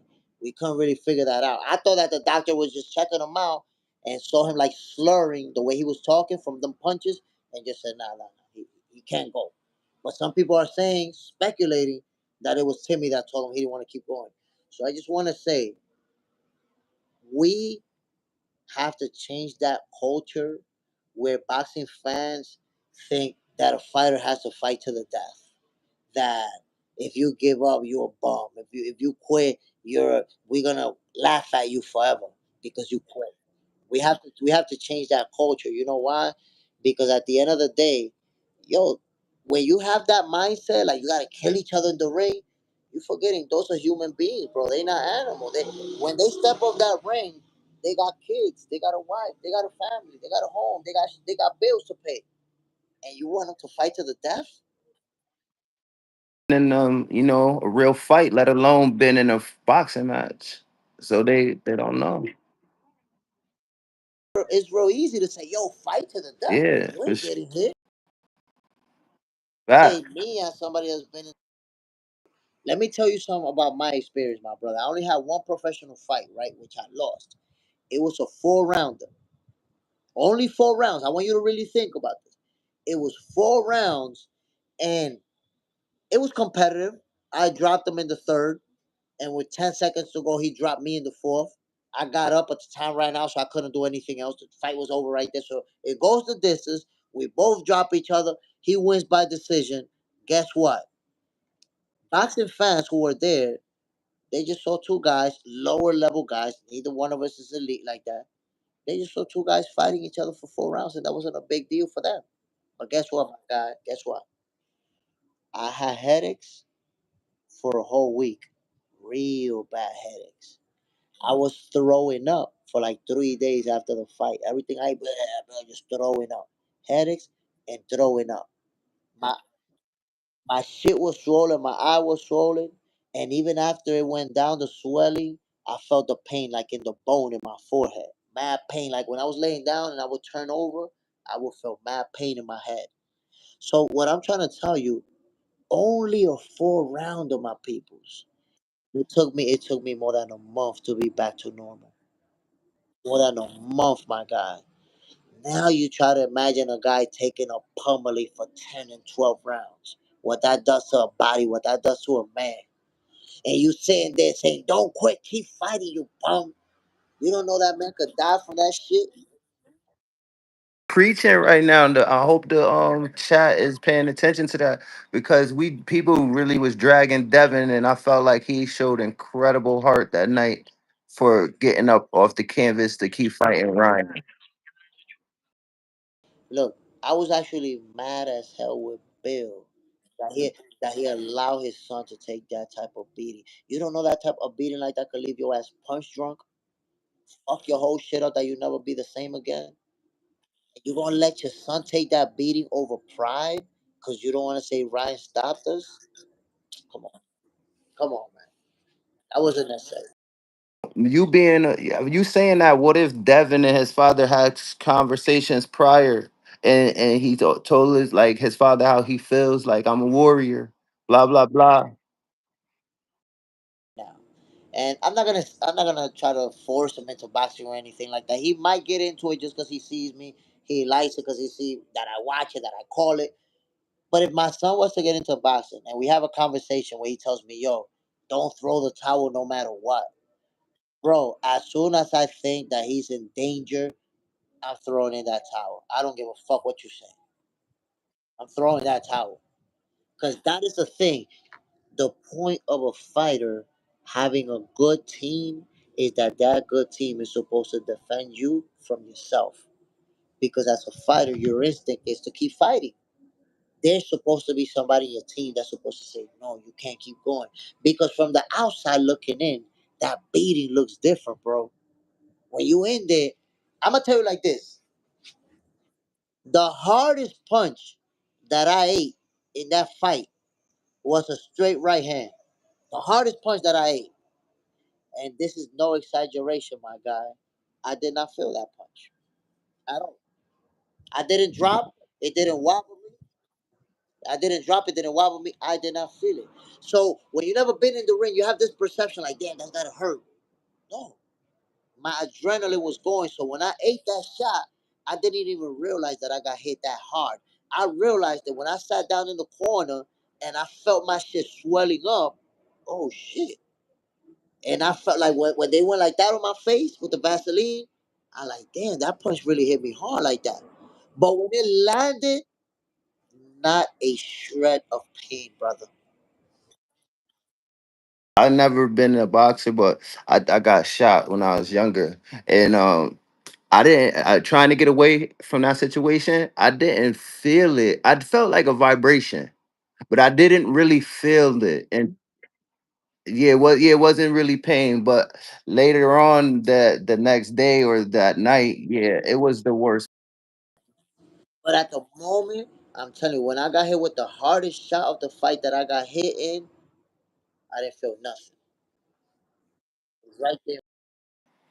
So before I get up out of here, last thing how you think Benavidez fares if he gets a chance to fight Bivol or Butterbiev? If he gets those fights, how does it look?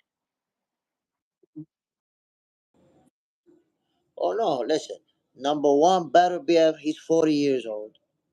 Father Time is undefeated. He's already gonna be on the decline, losing a step. He's still gonna perform at a high level, but he's losing a step. Bivol gonna win that trilogy. He already knows how to win. He beat him. He's gonna beat him again. I think Benavidez beats the both of them. Okay, Okay. let me rephrase that. Unless Benavidez goes crazy and moves up too high, nobody beats him. Nobody beats him. Benavidez is one of those guys. Benavidez is in the category of Shakur Stevenson, of Boots, of that type of. Ain't nobody beating him. Look, Benavidez is the type of fighter that there's only two ways that he's gonna lose. Number one, because he moves up too much, and number two, because he stick around too long, and then when he start going on the decline, somebody put hands on him. But He was gonna be able to beat Bivol or Butterbiev. Mm. Damn. Well, I'm gonna remember that if they because I know them odds is gonna be nice if that ever happens. So I'm gonna remember that then that you said that. disputed anymore just because he avoided that mandatory from Benavidez. Yeah, but And there's a guy out there who that Bivol and Benavidez was sparring, and Bivol dropped Benavidez with a jab. This guy came out like a month later, like yo, I made a mistake. It was Benavidez that dropped Bivol with the jab. I heard that Benavidez gave him the work Everybody was supposed nah, yo, it was Benavidez jabbed the shit out of him. up to fight Opataya, and I was like, that's a step too far. So I hope he don't do nothing like that. You- No way I see him going from 175 to a heavyweight. That's not heavyweight. That's cruiser. I think. Heavyweight. Nah, I don't see him. I don't see him moving up to fight. Matter of fact, Turkey had an interview on a Boxing Voice, and they was talking about Benavidez versus Canelo, and Turkey said, "No, I want Benavidez to fight Opataya," and I was like, "Damn, you want him to do that? Like that seems like too much." But that I don't know. Yeah, you gotta watch I'm gonna that tell you like interview. this, man. His Excellency Turkey Al Sheikh. There's a lot of little things that he's done. A lot of good things for boxing. You gotta acknowledge that. But there's some little things that I don't like, man, that I think is gonna snowball into something bad. I see him wanting to control the fighters, wanting to control everything around them, and I really don't like that. I don't like that. I'll get up out of here. Before I go, yo, somebody else in the chat, be man enough to come up here and show your face. And so, you know what I mean? I see everything y'all saying. Somebody else, come on. Man, we about to get the hell out of here. I'm about to get the hell out of here. So those who could have jumped in and gave your take on it, you missed out. And I'm gonna say, my brother, salute to you for jumping in. You know what's funny? That when I go in and nobody could go in, mad people be like, "Yo, what's up? What's up? Send the link. What's up? Send the link." I can't send the link because I did a live by myself. But when I can send the link, they be like this. If we all crickets. Or Oh, crickets. My boy, I appreciate you dropping in. You already know what it is, my G. what? Asking I, for breakfast. I bet. I'm gonna holler at you. Salute, my brother. Bam. My peoples, y'all already know what it is. I'm JSmiff. This is Box Center, your favorite boxers, favorite boxing show. Don't forget to tune in tomorrow for Boxing for Breakfast. It's gonna be on fire. Remember, we saw a lot of great fights this weekend. We saw Usyk making history, becoming undisputed once again. We saw Bam Bam Rodriguez and Fumalala Kafu went to war, my peoples. And that was a heck of a fight. Bam Rodriguez showed that he's a special fighter. We saw Tim Tszyu versus Sebastian Fundora. Whoa. Fundora put the bait on Tim Tszyu. And then, of course, Manny Pacquiao versus Mario Barrios. Did Manny Pacquiao look like he was 40-some years old? No, he did not. Whoa. My peoples, I was about to get the hell out of here. But Mr. KO is trying to come through and say his piece about Canelo Alvarez versus Terence Bud Crawford. What you got to say, Mr. KO? Oh, my co-host is in the building, my people. Bam. Don't end it. Hold on. Because it is some people in here that's man enough to show their face. All right. I see that Andy Cruz got y'all. That Andy Cruz talk got y'all real sick in the comments. What else I want to say? What else I want to talk about here? Next program about to bless Bud and Devin. Oh man, we got a Terence Crawford, Devin Haney hater. Look, about the Devin situation, I understand where y'all coming from about all of that, but y'all can't forget what Bill Haney said in the first place. He was sending his son in there to go kill Ryan. Let's talk about that. They had the ability to put the beats on Ryan Garcia, but we saw how that played out. Point, I just believe, as you know, boxing as a whole, you supposed to have that killer instinct to go in the ring and have that dog in you to go in there, because if it's not gonna be yourself, if it's not gonna be your opponent, it's gonna be you. They're there just to hurt you as well as you there to hurt them. Yeah. So we gotta talk the But real. But I think that, Andy Cruz is a fighter that should not be underestimated simply because he has that track record.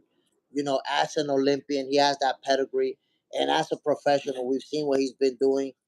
Andy Cruz, man, he's a guy that we have to respect. You have to understand, my people. Andy Cruz is a special fighter. He's going to do special things. He got a lot of y'all heated in the comments, but y'all forget, his amateur track record, man. He's been in the amateurs for a long time. He's gathered all the experience that he needed to even compete in the pros, to even compete for a championship belt. He stands up there with those top champions in 135. That's not sugarcoat nothing.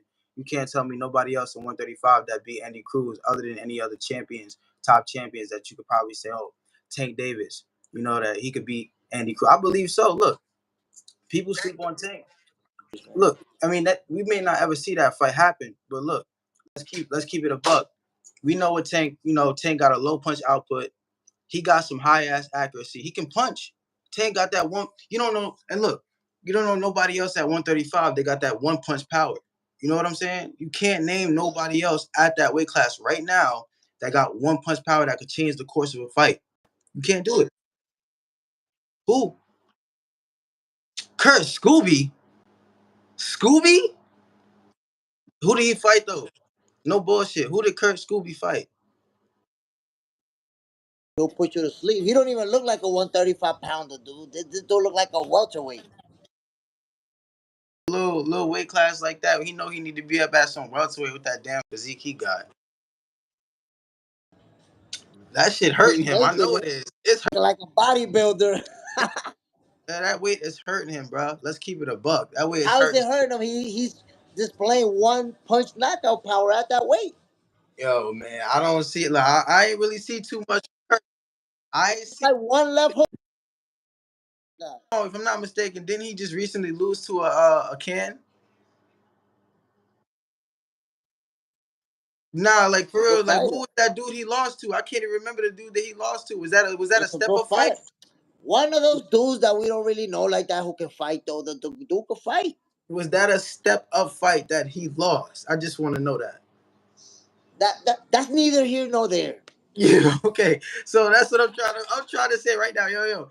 But what about all of the extra skills or everything to pay the bills that Kurt Scooby just don't fucking have? Excuse my language. That Kurt Scooby just don't have.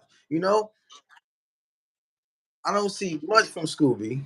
So I don't see much from Scooby, but who's those guys? Who's those guys? I just want to know why he didn't stop the last can with that one punch. That's all I want to know about Kurt Scooby. That's it. All that muscle. All, not really, but I'm just saying all that muscle for what? I just no. Let's be real. Like, who really got that? That we seen Tank one shot too many heads with name. We did it to Leo. 135 division for like 50 years already. My man's is 30 years old and still clinging on to 135. Look, in your personal life, how many 30-year-old walking around weighing 135? That's a little kid weight. Well, shit. I mean, wasn't what's they call it doing it? Fucking Manny was at that weight at some point around his early 30s, maybe mid 30s. Or was he at 140 around that time?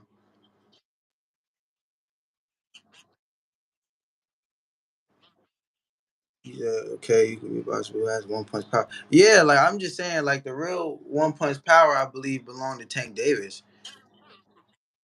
You know what he got? He got low punch output, but his accuracy is hella high. He know how to land that bomb. He know where and when to do it. He can counter real well. But I'm just saying, like,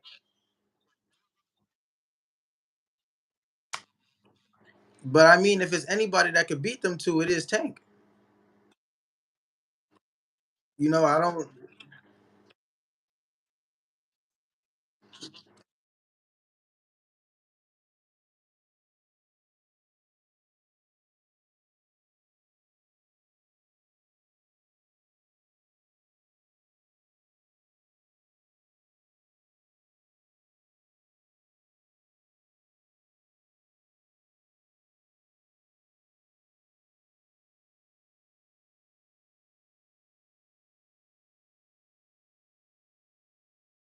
Y'all go tune in. The shit is tough, and we're gonna be doing more of that, man.